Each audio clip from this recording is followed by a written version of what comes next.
প্রিয় বন্ধুরা, চ্যানেলে সবাইকে স্বাগত জানাচ্ছি।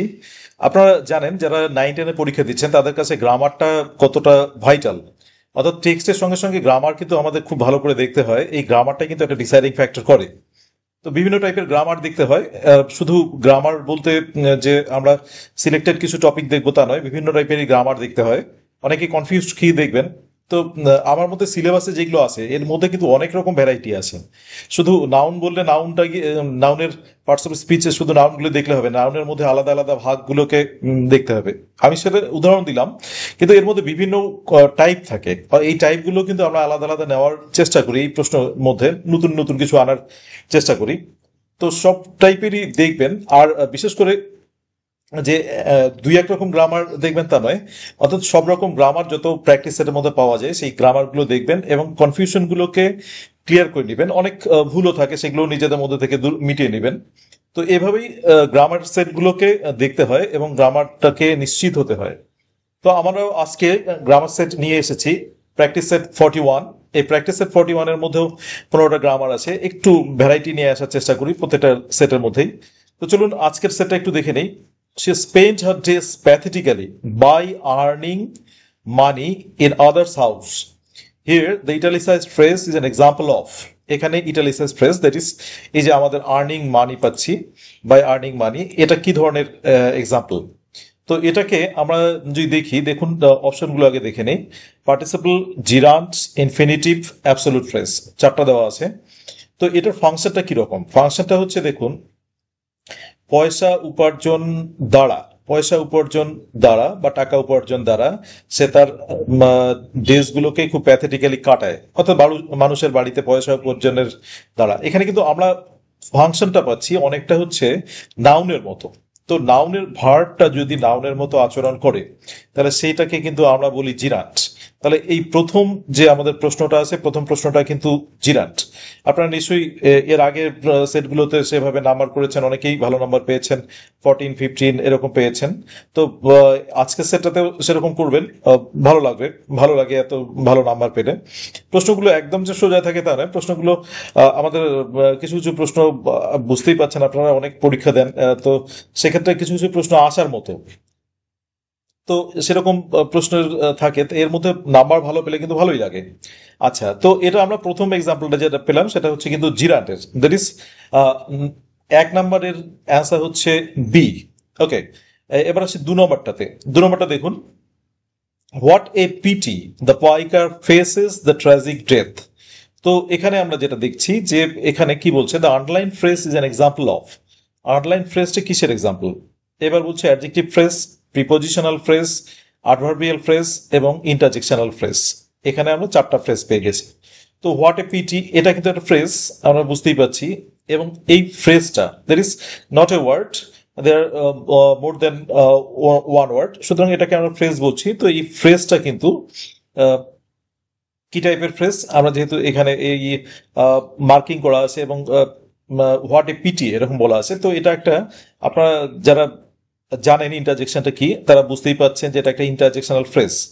এখানে দেখিয়ে দেওয়ার মূল উদ্দেশ্যটা হচ্ছে যে এই টাইপেরও কিন্তু প্রশ্ন থাকতে পারে। তো বিভিন্ন ফ্রেজ আমাদের সিলেবাসে কিন্তু ফ্রেজ, ক্লজ বা জিরান্ট, পার্টিসিপল এগুলো কিন্তু আসে। আর যেহেতু আমাদের সামনে খুব বেশি এমসিকিউ এর প্রশ্ন নেই, অর্থাৎ 2012 আগে থেকে আমরা জানি, 2012 আগে থেকে কিন্তু হচ্ছে ওই 2 নম্বরের প্রশ্ন ছিল। আর 14 বা সরি 2016 পরে মাদ্রাসার পরীক্ষাটা, এই কয়েকটা পরীক্ষায় শুধু কিন্তু আমরা এমসিকিউ প্রশ্ন পেয়েছি। তাই প্রশ্নের টাইপটা আমাদের কাছে এরকমই প্রশ্ন আসে, তো এরকম প্রশ্নটাই আন্দাজ করে দেওয়া হয়, দেওয়া হচ্ছে। খুব বেশি প্রশ্ন না থাকার জন্য যেটা হয়, হয়তো আরো কয়েকটা পরীক্ষা হয়ে গেলে প্রশ্নগুলো আরো ভালো আসতো। তো সুতরাং এই টাইপের প্রশ্ন আমরা আপাতত 16টাকে বা পরের পরীক্ষাগুলোকে ফলো করে করছি। তো এখানে এই টাইপের ফ্রেজ বা ক্লজ বা জিরান্ট, পার্টিসিপল এগুলো তো অবশ্যই দেখতে হবে, অবশ্যই আপনারা দেখছেনও, ভালো নাম্বারও পাচ্ছেন, ভালো লাগছে। আচ্ছা, এটা ইন্টারজেকশনাল ফ্রেজ আমরা পাচ্ছি D. 2D is the right option. আচ্ছা, পরেরটাতে আসি এবার। পরেরটা নাম্বার 3 দেখুন, the man insisted on everyone's attendance on time. আচ্ছা, change the into subjective mood. এখানে কিন্তু বলছে সাবজেক্টিভ মুড শুধু আইডেন্টিফাই করতে বলেনি, এখানে কিন্তু আবার মুডটাকে চেঞ্জ করতে বলছে। তো কি কি অপশন আছে দেখি। The man insisted that everyone attends on time. আচ্ছা, এটা একটা আমরা পাচ্ছি। The man insisted that everyone be attend on time. আচ্ছা, the man insisted that everyone was attend on time. আচ্ছা, number G, the man insisted that everyone will be on time. আচ্ছা, এখানে কিন্তু আমরা যেটা সাবজাংটিভ মুড ধরে নেব, অর্থাৎ সাবজাংটিভ মুড আমাদের ধরে নিতে হচ্ছে, সাবজাংটিভ মুড আমরা ধরে নেব হচ্ছে এখানে প্রথমটাকে সাবজাংটিভ মুড একটু ইনসিস্টেড থাকলেও প্রথমটাকে কিন্তু আমাদের সাবজাংটিভ মুডের ক্ষেত্রে একটু অসুবিধা হচ্ছে অ্যাটেন্ডস থাকাতে। দেখুন, সাবজাংটিভ মুডের কিন্তু ইনসিস্ট থাকে, অনেকখানে আমরা ইনসিস্ট পাই, তো এরকম থাকে, কিন্তু এই যে এখানে আবার ভার্ব ফর্মটা কিন্তু বি দিয়ে প্রেজেন্ট ফর্মটা থাকে, তো এরকম আমরা পাই। তো সুতরাং আমাদেরকে এখানে এই বি নাম্বারটাই হচ্ছে আমাদের রাইট অপশন। যদি ক্লোজ অপশনও কিছু থাকতে পারে, কিন্তু পরীক্ষাতে আমরা এরকম দেখি যে একদম কাছাকাছি অপশন কোনটা নেব পরীক্ষার, এটাই পরীক্ষা, অর্থাৎ অপশন টেস্টের মধ্যে অপশনগুলোর মধ্যে কিন্তু একটু ডিফারেন্স করে দেওয়া হয়। সুতরাং মোর অ্যাপ্রোপ্রিয়েট অপশনটাকে কিন্তু আমরা এখানে প্রেফার করি এবং সেটাই দিতে হবে। দুটো ক্লোজ অপশন থাকবে, ক্লোজ অপশনের মধ্যেও বাঁচতে হবে যে ভালো অপশন কোনটা। তো এখানেও তাই হচ্ছে। তো আমরা সি নাম্বারটাও ক্ষেত্রে দেখছি ওয়াজ এখানে হচ্ছে না, বা উইল বিও এখানে আমাদের হচ্ছে না। সুতরাং B is the right answer of 3, that is B is more suitable than the other options. Okay, আচ্ছা, এবার আসি অনেকে অবশ্য প্রশ্ন করেন যে এই অপশনটা কেন হলো না, ওই অপশনটা কেন হলো না। সেক্ষেত্রে প্রশ্নটাকে নির্দিষ্ট করে লিখে দিবেন, তাহলে সুবিধা হয়। না হলে আমি এর আগের ভিডিওতে বলছি যে একটু অসুবিধা হয়ে যায়, আবার ভিডিও গিয়ে ওই প্রশ্নটা দেখতে একটু অসুবিধা হয়, সময় সাপেক্ষ ব্যাপার হয়ে যায়, প্রশ্নের অ্যান্সার দিতে পারি না। একটু প্রশ্নটা দয়া করে টুকে দিবেন, অ্যান্সার নিশ্চয়ই দেব। আচ্ছা, এবার আসি plural form of the word lord justice. এই লর্ড জাস্টিস কিন্তু এখানে একটাই ওয়ার্ড, এটার প্লুরাল ফর্মটা চাইছে। এবার অপশনগুলো দেখি। লর্ড জাস্টিসেস, আচ্ছা, lords justice, lords justices, all of this. দেখুন, ডিফারেন্সটা কিন্তু অল্প একটু। এই যে লর্ড জাস্টিসেস, এটা একটা অপশন হতে পারে।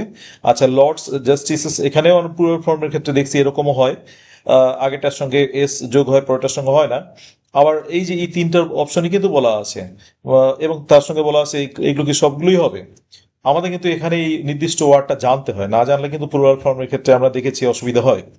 যেমন এটার ক্ষেত্রে পার্টিকুলারলি এটার ক্ষেত্রে কিন্তু বলছি দুটোতেই কিন্তু প্লুরাল নেয়, দ্যাট ইজ দুটোতে প্লুরাল নেয় বলতে আমাদের এখানে যেটা অপশন হবে সেটা হচ্ছে lords justices is the right answer, that is 3 is the right option for the question 4। আচ্ছা, তাহলে আমরা পাচ্ছি 3 নাম্বারটাও পেয়ে গেলাম। এবার 4 নাম্বারটাতে আসি, সরি 4 নাম্বার প্রশ্নটা পেয়ে গেলাম। 5 নাম্বারটাতে আসি। খুব মজার একটা ভয়েস চেঞ্জ দেখুন। We saw the feeding of the tigers, change the voice of this line. এখানে ভয়েস চেঞ্জ করতে বলছে, the tigers are being fed by us. আচ্ছা, এটা একটা গেল। We saw being fed the tigers. আচ্ছা, the tigers were being fed by us. আচ্ছা, এটা একটা হলো। আচ্ছা, we saw the tigers being fed, এখানে একটা হলো। তাহলে আমাদের এখানে রাইট অপশন কোনটা হচ্ছে? আমাদের এখানে কিন্তু আমাদের রাইট অপশন হচ্ছে, দেখুন রাইট অপশন একটু যদি আপনারা এটা খেয়াল করেন তাহলে বের করতে পারবেন, ভয়েসের ক্ষেত্রে অসুবিধা হয় না। আচ্ছা, এখানে আমরা পাচ্ছি কিন্তু we saw the tigers being fed, this the right option for the question number 5। আচ্ছা, আচ্ছা, এবার আমরা আসি 6 নম্বরটাতে। No country should yield foreign pressure. আচ্ছা, fill in the blanks with appropriate preposition. Appropriate preposition গুলো কি কি আছে আমরা দেখে নেই।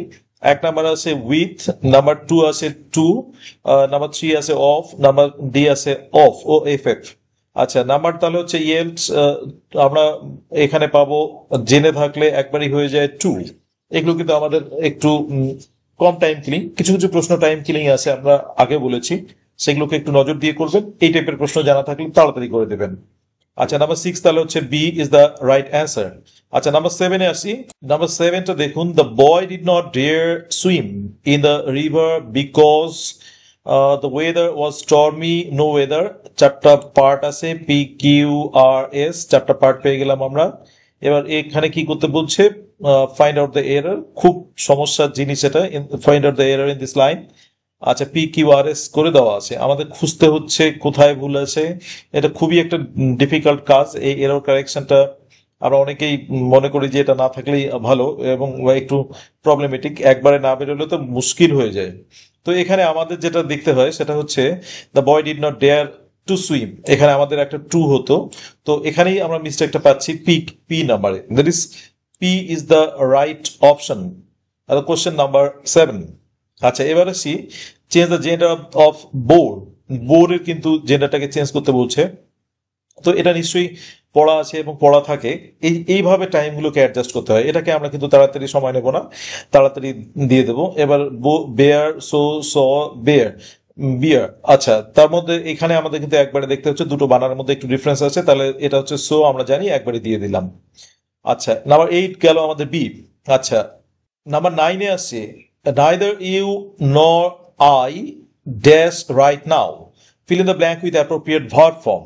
appropriate verb formটা কি হবে? দ্যাট ইজ আমরা যেটাকে বলি সাবজেক্ট ভার্ব এগ্রিমেন্ট। এখানে appropriate verb formটা কি হবে? am, is, are, both a and c, that is আমও হতে পারে আরও হতে পারে। এখানে আমরা ইউ বলছি এবং আই এখানে আছে, এই জন্য এই অপশনটা দিয়েছে সম্ভবত বা দেওয়া আছে।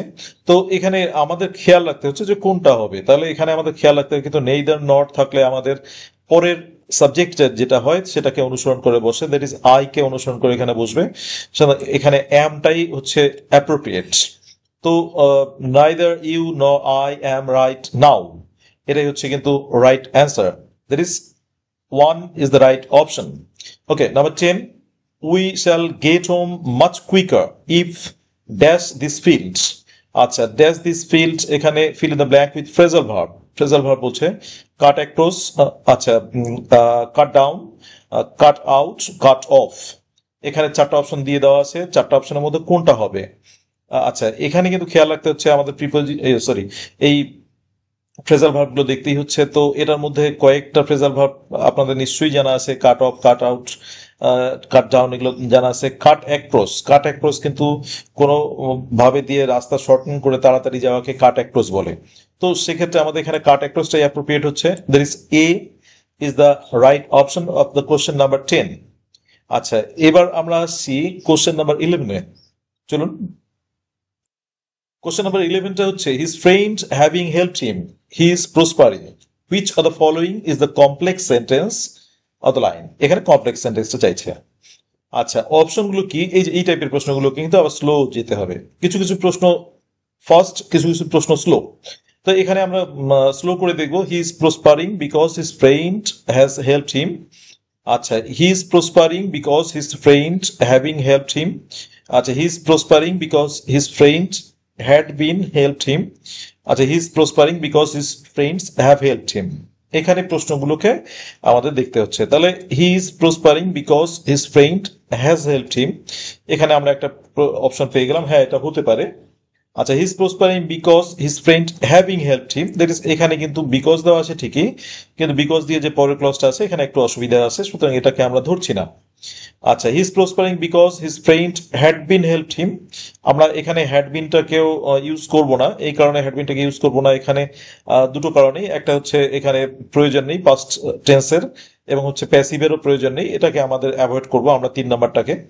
আচ্ছা, 4 নাম্বারটার ক্ষেত্রে দেখুন, he is prospering because his friends have helped him, সেন্টেন্সটা ঠিকই মনে হচ্ছে, কিন্তু একটা কারণে এটা ভুল, সেটা হচ্ছে এখানে দেখুন হিজ ফ্রেন্ডস বলা আছে আবার হ্যাভ বলা আছে, সুতরাং এটাকে কিন্তু আমাদের ধরা যাচ্ছে না, কারণ আমাদের এখানে হিজ ফ্রেন্ড আছে এবং হ্যাভ দ্য মানে হিজ ফ্রেন্ডস নেই, শুধু হিজ ফ্রেন্ড আছে, তাহলে এখানে প্লুরাল নাম্বারটা কিন্তু ভুল আছে। এই যে এই টাইপের কিন্তু ভুল চোখকে একটু মানে সমস্যায় ফেলে দেওয়ার মতো ভুল থাকে, অপশনকে দেখেও মনে হবে যে এটা ভুল করলাম, এরকম একটা আক্ষেপ তৈরি হবে। সুতরাং সেটাই হচ্ছে কিন্তু আমাদের সমস্যার ব্যাপার। তাই অপশনগুলোকে, এই টাইপের প্রশ্নগুলোর অপশনগুলোকে একটু কিন্তু ভালো করে দেখতে হবে। আর কিছু কিছু প্রশ্ন বললাম যে কিছু কিছু প্রশ্ন ফাস্ট, কিছু কিছু প্রশ্ন স্লো ডাউন একদম। তো এটার ক্ষেত্রে আমরা কিন্তু অপশনটা পেয়ে গেলাম, দ্যাট ইজ 11 নাম্বার হচ্ছে এ ইজ দ্য রাইট অ্যান্সার। আচ্ছা, এটাকে ঠান্ডা মাথায় দিয়ে দিলাম, পরেরটাতে আসি। Identify the kind of adverb used in the below sentence. আচ্ছা, কি বলছে? The boy seldom does the homework. এখানে অ্যাডভার্বটাকে খুঁজতে হচ্ছে। অ্যাডভার্বটা হচ্ছে, এখানে আমরা অ্যাডভার্বটাকে আগে খুঁজে নেই। অ্যাডভার্বটা হচ্ছে সেলডমটা হচ্ছে অ্যাডভার্ব। এবার অ্যাডভার্বটা কি রকম? Relative adverb, adverb of frequency, adverb of place, adverb of time, আমরা কিন্তু কয়েকটা পেয়ে গেছি। তো সেলডাম মানে হচ্ছে কিন্তু কদাচিৎ, মানে হঠাৎ মঠাৎ, তাহলে ছেলেটি হঠাৎ মঠাৎ তার হোমওয়ার্ক করে। এখানে কিন্তু এই সেলডাম দিয়ে কিন্তু অ্যাডভার্ব অফ ফ্রিকোয়েন্সি পাচ্ছি। দেখুন, ভ্যারাইটি গুলোকে এভাবে খেয়াল করবেন। আর প্রশ্ন দেওয়া মানে এক টাইপের প্রশ্ন দিয়ে দেওয়া, সেটা কিন্তু একটু আলাদা ব্যাপার, কিন্তু প্রশ্নের মধ্যে ভ্যারাইটি, এটা কিন্তু আমাদের খেয়াল রাখতে হয়। তো আপনারাও সেভাবে ভ্যারাইটি দিয়ে খেয়াল রাখবেন। এত কম প্রশ্নের মধ্যে অত ভ্যারাইটি আনা যায় না, তবু কিছুটা চেষ্টা করি। আপনার সাথে থাকেন, এটাই ভালো লাগে। এবং অনেকেই দেখেন, অনেকেই ভালো বলেন, এটাই একটা পাওনা। আহ, আচ্ছা, আহ, এবার পরেরটাতে আসছি। আর তার সঙ্গে সঙ্গে আরেকটা কথা, যে আমি রেগুলার ইউটিউবার নই, বা হচ্ছে খুব প্রত্যেকদিনই আমি ভিডিও আনবো এরকম নই। আমি শখে কিছু ইনফরমেশন দেওয়া বা কিছু হেল্প করার এরকম একটা মানসিকতা দিয়ে করি। একটু ব্যস্ততার মধ্যেও থাকি, নিজের প্রফেশনের ব্যস্ততার মধ্যেও, তারপরেও একটু যেহেতু এই এসএসসিটা ভালো লাগে, আহ, অনেকেই গাইডের জন্য আসে, তাই এই টাইপের হেল্প করার চেষ্টা করি। তো সেই হেল্পিং মনোভাবেই কিন্তু এটা করি। আচ্ছা, এবার আসছি 13 নম্বরে। What he had done is known to all present in the class. আচ্ছা, what sub clause is used in this line? কোন সাব ক্লজটা ইউজ হয়েছে, মানে what kind of sub clause is used in this line? এটা কি, is it a noun clause or adjective clause or adverbial clause? Both A and C. এই যে এখানে কিন্তু একটা সমস্যা, বোথ এ অ্যান্ড সি, নাকি নাউন অ্যাডভার্বিয়াল দুটোই হতে পারে। কিছু কিছু এই টাইপের সেন্টেন্সে কিন্তু আমাদের কনফিউশন হয় যে এটাকে নাউন অ্যাডভার্বিয়াল দেবো নাকি, অপশনে যদি না থাকে তাহলে কি করব, কোন টাইপের দেবো, এক টাইপের থাকলে কি করব। এই প্রশ্নগুলোর ফেস করার জন্য কিন্তু এটা সবার সামনে, এই টাইপের প্রশ্ন অনেকেই বলেন যে না, এটা অ্যাডভার্বিয়াল হতে পারে, এবার এটা নাউনও হতে পারে। এই টাইপের প্রশ্নগুলো কিন্তু দেখুন থাকলে এরকম বোথ এ অ্যান্ড সিও দেওয়া থাকতে পারে অপশনের ক্ষেত্রে। এই জায়গাগুলোকে আমি কিন্তু একটু ক্লিয়ার করে দেওয়ার চেষ্টা করি, যে তাহলে কি করব, তাহলে কি, মানে তাহলে সমস্যা হচ্ছে যে আমাদের অপশনে দেওয়া থাকবে, না হলে প্রশ্নটার ক্ষেত্রে আমাদের দুটো মার্কস, ভবিষ্যতে হয়তো দুটো ক্ষেত্রেই মার্কস পাওয়া যাবে, এরকম হবে। সেটা নিয়ে দুশ্চিন্তার কিছু নেই। প্রশ্ন যদি ভুল হয় বা প্রশ্নের মধ্যে যদি ডাবল অপশন আসে, তাহলে সেটা নিয়ে দুশ্চিন্তা করবেন না, কারণ সেটা যারা প্রশ্ন করছে তাদের সমস্যা। তারা দুটো অপশন দেয়নি, তাদের সমালোচনা হবে, তাদেরকে আবার মার্কসটা দিতে হবে, এগুলো তাদের সমস্যা। আমাদের রাইট অপশনটাকে আমরা চুজ করব। এবার রাইট অপশনটার মধ্যে দুটো অপশন থাকলে তাহলে আমরা মোর অ্যাপ্রোপ্রিয়েট যেটা আছে সেটা দেব। এবার কমিশনের দিকে তাকিয়ে থাকবো যে কোনটায় অপশন নিচ্ছে। এবার তারপরেও দেখা যাবে যে কমিশন দুটো অপশন রাইট হয়ে গেলে কমিশনকে পড়ে বাধ্য হয়ে আবার ওই অন্য অপশনটাতেও নাম্বার দিতে হয়। এরকম আমরা বিভিন্ন পরীক্ষাতে দেখেছি। তো সেটা নিয়ে খুব হেডেক নিবেন না, না নিয়ে মোর অ্যাপ্রোপ্রিয়েটটার দিকে নজর রাখবেন, মোর অ্যাপ্রোপ্রিয়েটটা দেওয়ার চেষ্টা করবেন, তাহলেই আপনার কাজ ওটুকুই। তো এবং এরকম যদি থাকে নাউন ক্লজ অ্যাডভার্বিয়াল ক্লজ হচ্ছে, তাহলে বোথ এ অ্যান্ড সিও থাকতে পারে। শুধু মেন্টালি সেভাবে প্রিপেয়ার্ড হন, এরই দরকার। প্রশ্ন ভুলের সঙ্গে আপনার কোনো সম্পর্ক নেই, প্রশ্ন ভুলের সঙ্গে কোশ্চেন সেটারই প্রবলেম। মিছে মিছে ওটা নিয়ে হেডেক নেবেন না। আচ্ছা, এটাই বলার ছিল আজকে। এটা অনেকেই কনফিউজড এই ব্যাপারটা নিয়ে, কি হবে তাহলে। আচ্ছা, এবার হচ্ছে আমরা এটা পেয়ে গেলাম, আমরা এটা কিন্তু এটার ক্ষেত্রে পাচ্ছি, এটা নাউন ক্লজ, ডেফিনেটলি এটা noun clause. What he had done is known, is known to all present in the class, এটা কিন্তু নাউন ক্লজ, নিঃসন্দেহে নাউন ক্লজ, এবং নাউন ক্লজই আমরা দিচ্ছি। আচ্ছা, he wanted to swap his mobile phone for hertz.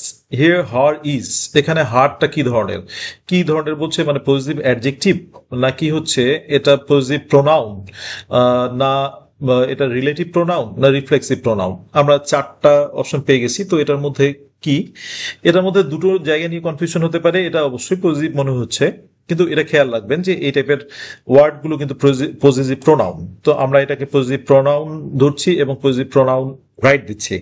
তো B is the right answer of the question number 14। আচ্ছা, লাস্ট কোশ্চেনে আসছি। আচ্ছা, লাস্ট কোশ্চেন দেখুন, dash 100 birds were seen flying in the sky, fill in the blank with article. এই article একটা দিয়ে দিচ্ছে, দেখুন। এবার আর্টিকেল এ, অ্যান, দ্য এবং নো আর্টিকেল, এরকম বলছে যে কোনটা হবে। তো সেটার ক্ষেত্রে আমরা আমাদের যেটা প্রেফার করতে হচ্ছে, যেটা অবশ্যই রাইট, সেটা হচ্ছে এ 100 বার্ডস। এটা কিন্তু right, a 100 birds were seen flying in the sky.